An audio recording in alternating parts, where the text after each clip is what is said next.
Podem escrever pelos amados Senhor. Amém.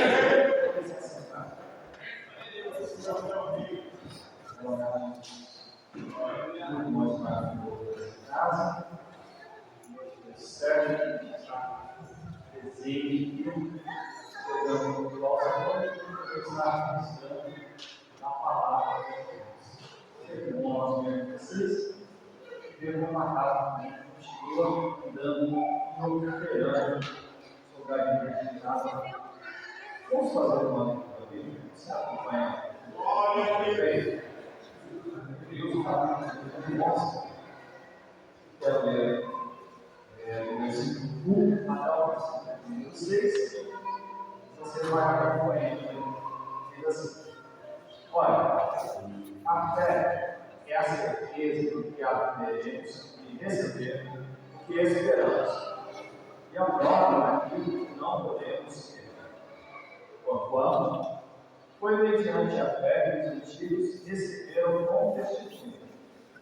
Pela fé, compreendemos que o universo foi criado por intermédio da palavra de Deus e que aquilo que pode ser visto foi produzido a partir daquilo que não se vê. Pela fé, Abel ofereceu a Deus o sacrifício mais excelente que Caim. Por meio da fé, ele foi reconhecido como justo. No momento em que Deus aprovou suas ofertas, apesar de estar morto, seu testemunho de fé ainda é eloquente. Por meio da fé, Enoque foi arrebatado, de forma que não experimentou a morte. E já não foi encontrado porquanto Deus o havia arrebatado, visto que, antes de ser arrebatado, havia recebido o testemunho de que tinha agradado a Deus. Em verdade, sem fé é impossível agradar a Deus. Portanto, para qualquer pessoa que dele se aproxima, é indispensável crer que ele é real e que recompensa todos quantos se consagram a ele. Inclusive, eu quero falar nessa noite algo para nós que é a respeito da fé, que é fé para aquilo que eu estou enfrentando, fé para aquilo que você está enfrentando. Quando nós falamos a respeito da fé, nós podemos entendê-la, além desse texto aqui de Deus, que reparte aqui. Existe uma parte da fé que é sobre quando nós cremos para ser salvos. E nós acreditamos, por exemplo, como aquele ladrão que estava na cruz, olhou para Jesus, pediu para ele lembrar dele quando ele estivesse no seu reino, e Jesus prometeu para ele, dizendo: hoje mesmo você vai estar comigo no paraíso. Muitas vezes nós olhamos a fé nesse sentido, que é o ponto que nós precisamos estar acreditando em Jesus, que nós precisamos se acreditar sobre coisas que não estamos vendo, e tendo ali a certeza de que nós teremos que receber. Foi o que aquele ladrão falou para Jesus: se fosse entrar no seu reino, ninguém estava vendo ali o reino do Senhor, e lembrasse dele, Jesus prometeu tanto que ele estaria lá, como também estaria com ele. Então é a fé para nós sermos salvos. E existe uma fé que leva a gente a estar operando no dia a dia. Às vezes você encontra uma pessoa que ela já passou a fé em Cristo Jesus, ela tem certeza da sua salvação, mas ela deixa passar algumas coisas no dia a dia porque a fé dela ainda não foi acrescentada, ela ainda não cresceu. Quando nós falamos de crescimento, você pode lembrar, por exemplo, de algumas vezes, que Jesus olhou para os seus discípulos, para aqueles que estavam seguindo, dizendo para eles: homens de pequena fé. Então a fé ela cresce, aumenta. E aí a gente entende que quando você passa a ter uma fé maior, além daquela salvação, por exemplo, quando os discípulos vinham expulsar o demônio, eles não conseguiram, Jesus, quando eles foram falar com Jesus, fosse por causa da pequena fé de vocês. E aí, quando passa a vida de Jesus, que os discípulos estão levando a mensagem, nós vemos que esse tipo de incidente nunca mais aconteceu. Eles expulsavam os demônios, E embora as pessoas eram diversas, não tiveram mais questões com respeito à fé daquela forma. Então a fé a gente vê que era pequena naquele momento, mas com o passar do tempo ela cresceu, a ponto de chegar aí com algo a respeito do reino de Deus, vai estar podendo operar, vai estar podendo trabalhar. A gente precisa entender que a fé, nós acreditamos no Senhor, recebemos para ser salvo, e ela vai aumentando para trabalhar no nosso dia a dia. Então, quando eu leio aqui, por exemplo, os textos de Deus, que vai trazendo a gente os heróis da fé, nós fizemos menção aqui, por exemplo, de Enoque, por exemplo, da oferta de Abel, você pega o texto todo de Hebreus, até o escritor diz assim, ia me faltar tempo, papel e tinta para poder escrever, de tantos que batalharam pela fé. A gente pode fazer algumas citações, por exemplo, quando Noé entrou na arca, foi avisado, eventos que ainda não acontecia, trabalhou sobre aquilo, quando Abraão recebeu a promessa de ser o pai de uma grande multidão, sobre Sara que recebeu a virtude de ser mãe, sendo já avançada em idade, mistério, entre outras tantas pessoas. Ele vai falar a respeito de Davi, como mesmo ele tem vencido gigante, como outros que entregaram a sua vida. A galeria não é cheia de muitas pessoas. E sobre cada uma delas, você vai ver que as pessoas precisavam acreditar sobre um evento específico da sua vida.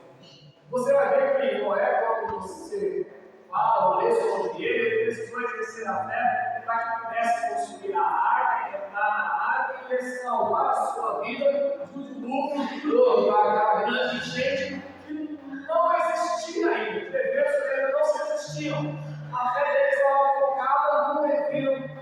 Você vai ver quando Abraão também, da mesma forma, embora tenha sido levado pelo pai da fé, mas ele não tendo sido pai, já estando velho, e a promessa vai vir sobre a vida de Sara, eram 1 ou 2 fatores ali que precisam ser levados em consideração, e a fé agiu sobre aquilo, eles acreditaram na palavra de Deus, a fé estava aberta sobre aquele evento.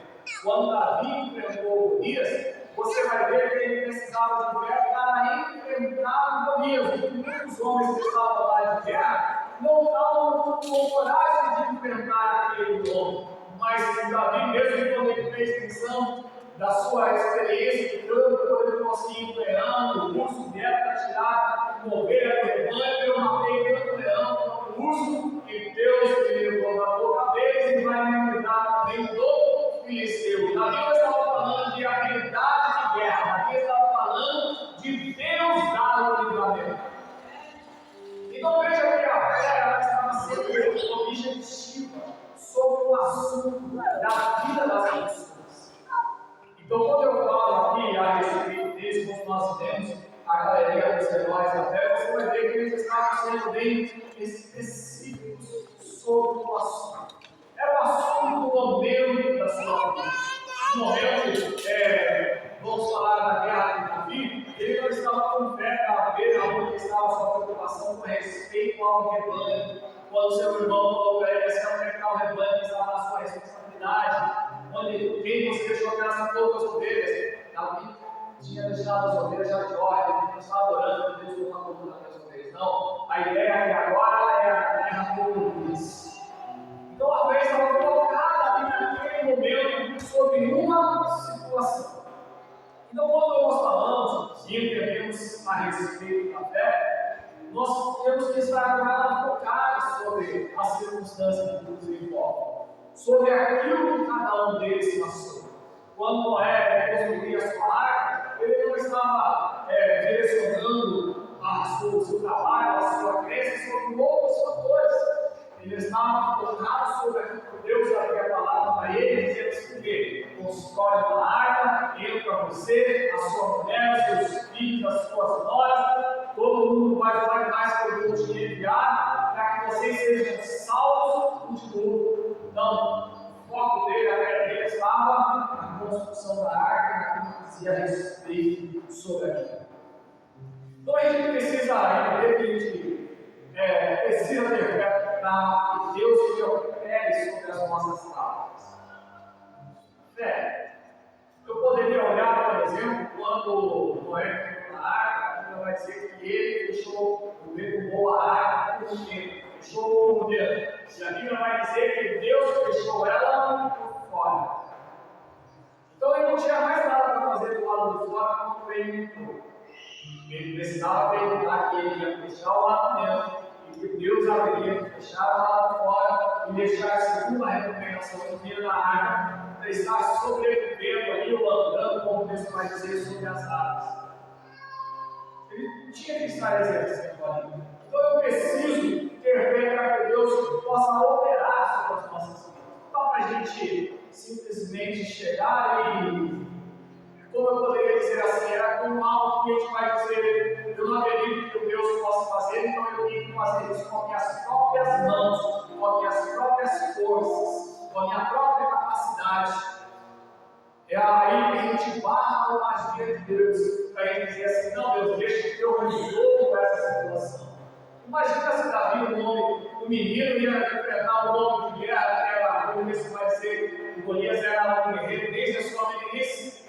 E Davi, lá por volta dos seus 14 anos, ia enfrentar um homem de quase 3 metros de altura, sem habilidade nenhuma na guerra, e disse assim, Deus, deixa que eu primeiro. O menino, melhor deixar o soldado se virar no todo do que o menino enfrentar. Mas o que Davi colocou ali para dizer assim, Deus, todos os animais que vai cuidar também desse difícil. Eu preciso ter fé, eu preciso com isso chamar Deus para perto de mim, e aí é onde entra o versículo de número 6, quando ele diz assim, olha, aquele que se achega a Deus, sempre é impossível agradar, quando para qualquer pessoa que dele se aproxima, que se achega a Deus, é indispensável crer que ele é real. E que sendo Deus real, ele também é recompensador de todos aqueles que se dedicam, aqueles que se consagram a ele. Então eu preciso acreditar nisso, acreditar naquilo que eu não estou vendo, sim. Acreditar também que, embora eu não esteja vendo, vai acontecer algo sobre a minha vida, sim, é a prova da fé. Eu preciso acreditar que isso acontece, mesmo que eu não esteja enxergando em nada, mesmo que eu não esteja vendo em nada. Mas eu sei que ele existe, e sei que ele fará algo a meu favor. Na batalha de Davi, ninguém viu Deus. Alguém pode falar um monte de coisa a respeito da pedra, a respeito do ponto de Golias, mas ninguém estava vendo Deus agindo. A única coisa que as pessoas viam era um homem grande e um menino correndo para a batalha. Era o que as pessoas estavam vendo. Deus agiu, mas ninguém viu Deus fazendo nada. Ninguém viu. Então eu preciso acreditar sobre isso. Então, quando nós falamos aqui a respeito da fé, quando eu estou falando que nós precisamos focalizar, direcionar a nossa fé sobre uma causa por qual nós acreditamos, eu também preciso entender que a minha fé ela pode beneficiar outras pessoas. Embora eu esteja focado no ponto da minha vida por respeito à minha fé, ela pode beneficiar outras pessoas. E aí eu vou recordar aqui para Noé, que Deus falou com Noé e para a sua esposa, seus filhos e as suas noras, eles todos foram beneficiados pela crença, pela fé de Noé. Quando Davi saiu do encontro do gigante de Eliseu, todo o exército, todo o povo de Israel foi beneficiado naquela batalha. Porque quando os filisteus viram que o seu campeão tinha caído, todo mundo temeu. Imagina só, se um menino derrubou o nosso campeão, o que vai ser com o restante desse exército? Então, quando nós expressamos a fé, ela não só mexe com a nossa vida, como também beneficia outras pessoas. Quando nós falamos a respeito da fé, você pode estar lutando com algo a respeito da sua vida, mas pode também beneficiar outras pessoas que vão olhar sobre o evento que aconteceu sobre a sua vida e vão dizer assim, alguma coisa aconteceu ali. Olha para Davi, o pessoal de guerra de Israel, vou deixar já os filisteus de lado. Quando tocaram ele para pelejar, que olhava para ele e o Senhor, armadura, saiu da espada,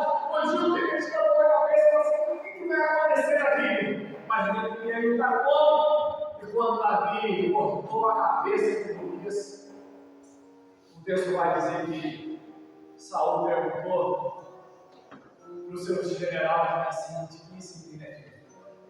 Eu quero saber.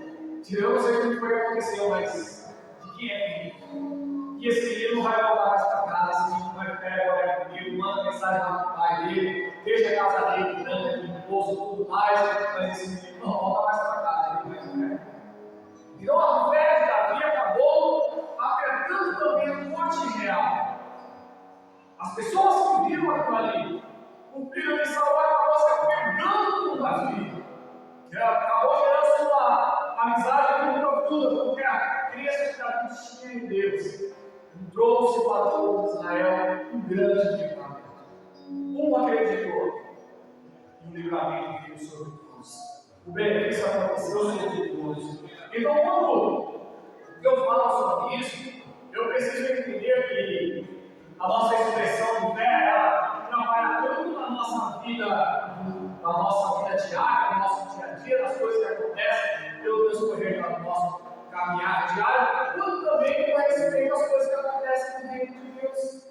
Você vai olhar para o povo de Israel e vamos falar sobre aquela guerra com Davi, que era um algo político, era uma batalha de território, era alguém querendo conquistar um outro povo, a gente vai falar que é algo que acontece no nosso dia a dia. É algo de governo, é algo de pessoas que estão governando a nossa terra, seja no nosso tempo hoje como presidente, seja no tempo daquela época como presidente, é uma batalha política. Ele pode também afetar as pessoas como nós falamos a respeito do reino de Deus. E aí a gente faz igual para o Novo Testamento, quando a gente fala a respeito da igreja, e mediante a fé, muitos dos apóstolos fizeram grandes milagres e maravilhas.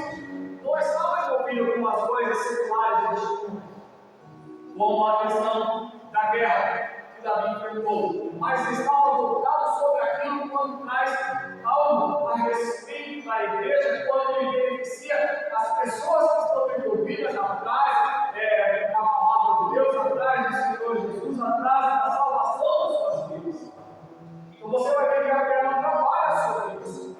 Quando houve a primeira perseguição por causa da morte de Estevão, o povo se dispersou, você vai encontrar os textos bíblicos dizendo que eles começaram a levar a palavra de Deus e a multidão cria, e não era todo mundo que saía fazendo milagre.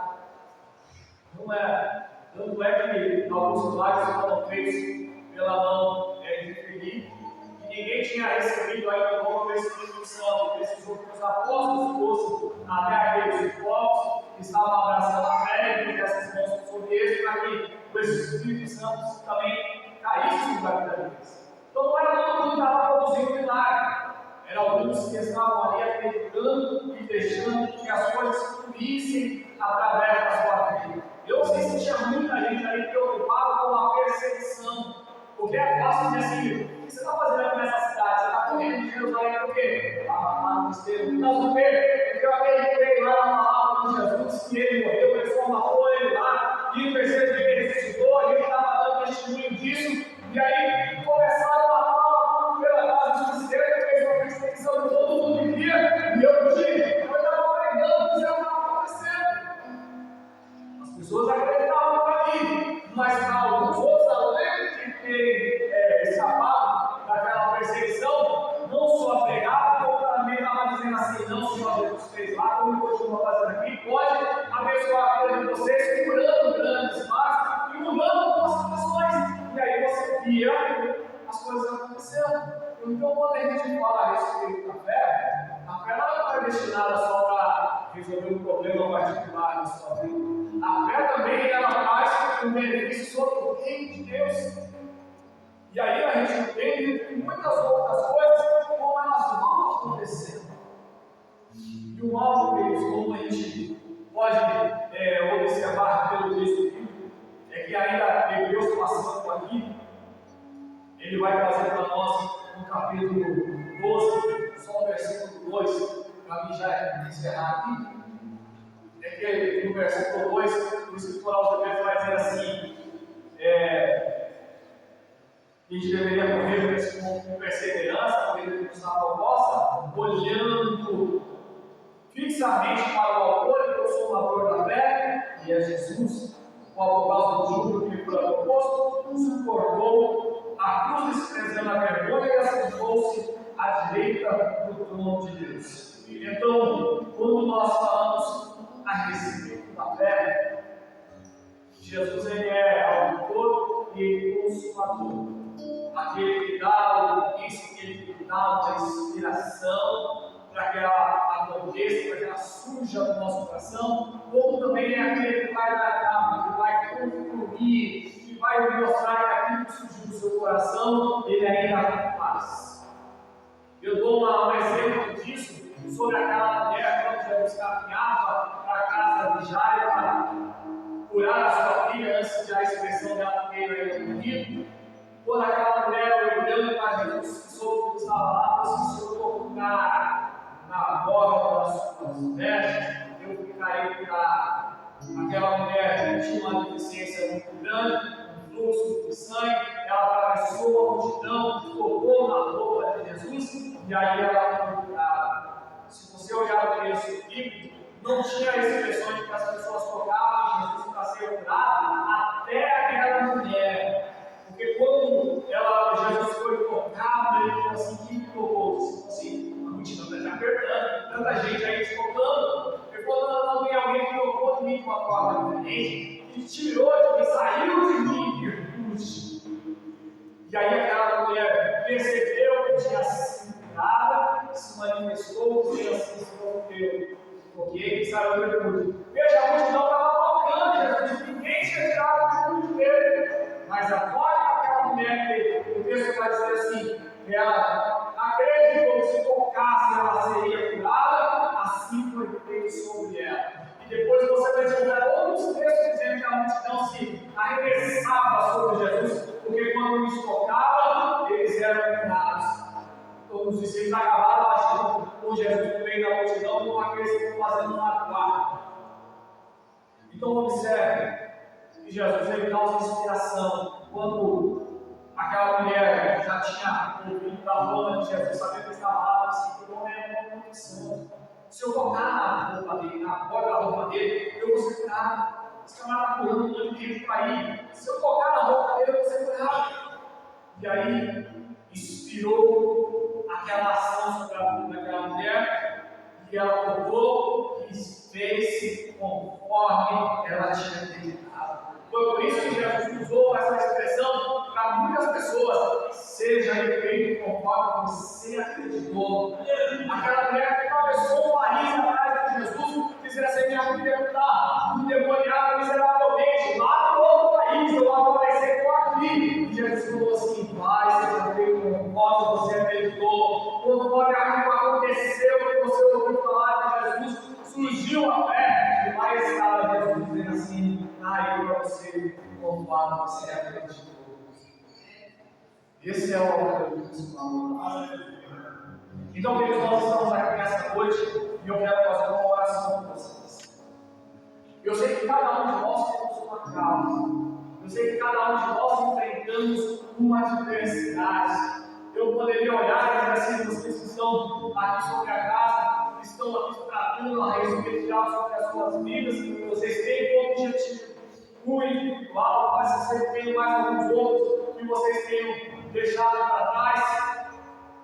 Mas da mesma forma que vocês têm aqui um objetivo, vocês vão encontrar o pastor Nilson tratando sobre a vida de vocês, o mesmo objetivo da fé que vocês têm sobre o alvo, ele está dedicando a sua crença naquilo que ele tem em Deus, para que a vida de vocês também seja abençoada. Por isso que ele está aqui, é por isso que ele opera sobre a vida de vocês, porque ele está crendo na operação de Deus. Então há uma fé que você age sobre o seu particular, há uma fé que o outro age acreditando que Deus vai beneficiar a vida de vocês e continuamos trabalhando. Então eu quero orar com vocês nessa noite. Cada um aqui tem o seu devido assunto, a sua devida área que você precisa expressar a sua fé. Não tem problema. Nós vamos orar nessa noite mais uma vez, acreditando em que Jesus trouxe uma inspiração sobre a vida de vocês para dizer assim: eu sei que não posso ficar livre, eu sei que não posso ser curado, eu sei que Deus ele pode, por intermédio do seu poder, agir sobre a nossa vida, na minha particular, na nossa coletivo, sobre a vida de muitos outros, de tantas outras causas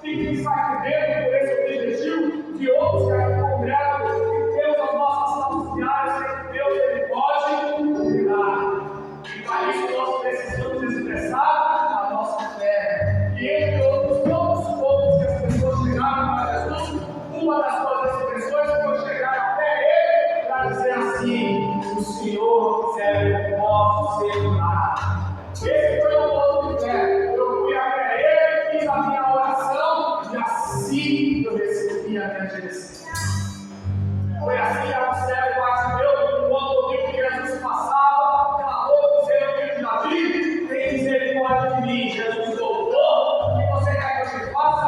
Eu quero ver que você já fez conforme você crê, conforme você precisa passar a ver. Vamos orar nessa noite.